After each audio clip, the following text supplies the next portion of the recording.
Hey there! Have you ever wanted that perfect houseplant? You know, one that's absolutely stunning, has this amazing tropical vibe, but is actually surprisingly easy to take care of. Well, you are in the right place. Today, we're diving into the incredible world of the bromeliad. But let's start with something kind of weird. A quote from plant expert Anastasia Remeslo. She says that when that gorgeous, colorful flower on your bromeliad starts to fade, you shouldn't be sad. In fact, she says it's a good thing. So, what's that all about? How can the end of this spectacular bloom possibly be a sign of success? It seems totally backwards, right? Well, stick with me because we are going to answer that exact question. Let's get into it.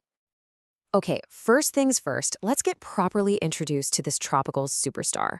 The Bromeliad family is huge. We're talking over 3,000 different species, and they all bring this incredible exotic flair into whatever room they're in. And just take a look at this quick breakdown. This is why people love them so much.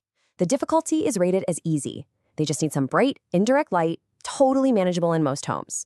And here's the big one, especially if you have pets. They are completely non-toxic.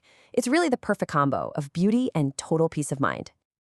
Now, this family is incredibly diverse, so let's meet a few of the stars. I guarantee you've seen a Guzmania before. They're probably one of the most popular varieties, and for good reason. I mean, just look at that brilliant, star-shaped explosion of color. What's extra great about them is that they're also one of the more tolerant of lower light, which makes them perfect for brightening up an office or a dimmer corner. Next up, the Vriesea, which has the best nickname, the Flaming Sword. And you can totally see why, right? It's got this incredible, flat, sword-like bloom that is just pure drama. And a lot of them have these beautifully patterned leaves, too. Just stunning. Then you've got the Aechmea, or the urn plant. With this one, its beauty is really in its structure. You can see how the silvery green leaves arch over to form this perfect, tight little vase. And that little vase, well, it's incredibly important to how this plant lives. You're going to want to remember that. And get this, with some bromeliads, like the Neoregelia, it's not even about the flower. The main event is the leaves themselves. Right before it's about to bloom, the leaves at the very center of the plant turn this absolutely stunning, vibrant color. Okay, now that we've met some of the family, let's cover the two most important things you have to know to keep your new plant happy. Seriously, if you get these two things right, you are 90% of the way to success. The first golden rule is all about light. Bromeliads love bright, indirect sun. Think about the kind of light you get from an east or west-facing window. But the best part is, the plant will literally talk to you.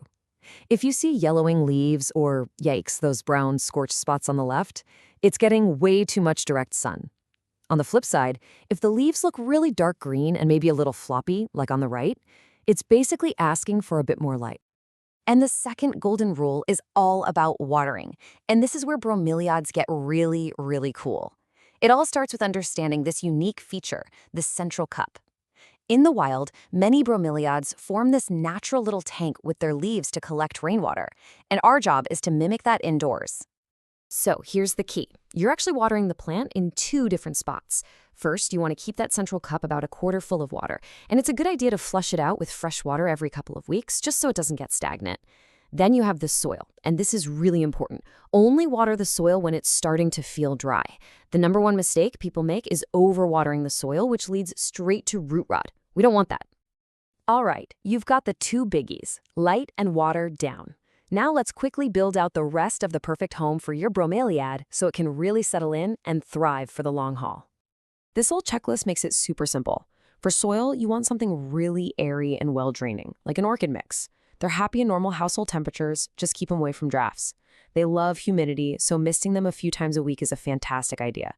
And they're not heavy eaters. Just a little half-strength fertilizer during the spring and summer growing season is all they need. And now, we've arrived at the main event. It's time to solve that mystery we started with and talk about the bromeliad's absolutely spectacular and often misunderstood bloom. So here it is, the big surprising fact about these plants. A bromeliad will only flower one single time. That's it. That colorful, incredible display, which can last for months on end, is its one and only grand finale. And here's the full life cycle that explains everything. The plant spends years maturing, then it puts all of its life's energy into that one magnificent bloom. As that flower finally starts to fade, the mother plant's life is actually coming to an end. But it's not a sad ending, not at all. Its final act is to use all of its remaining energy to create new life. And this is where it gets really exciting. This is where you, the plant owner, get to become a part of the story. You can actually help continue the plant's legacy by raising that next generation. These new baby plants are called pups, or sometimes offsets. Right after that main flower fades, you'll start to see them popping up from the base of the mother plant. This is it. This is the sign of a happy, successful plant we were talking about at the very beginning. And once the pups get to be about a third of the size of the original plant, you can propagate them. It's pretty straightforward. You just gently take the plant out of the pot, use a clean knife to carefully separate the pup, make sure it has some of its own roots, and then you give it a brand new home in its own little pot. And just like that, you've created a whole new plant that will start this incredible cycle all over again. Now, as you're taking care of the mother plant and her new pups, here are the two most common little issues you might see. We've mentioned them, but this is your quick reference guide. If you see those brown, crispy leaf tips, the air is just a little too dry. Start misting your plants more often.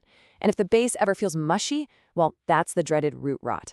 Just ease up on watering the soil and let it dry out completely before you water it again. So we've solved the puzzle. That fading flower isn't an ending at all. It's an announcement. It's the plant's way of telling you that a new generation is on its way. A Bromelia's story doesn't just end with one bloom. It multiplies. So the only question left is, are you ready to grow the family?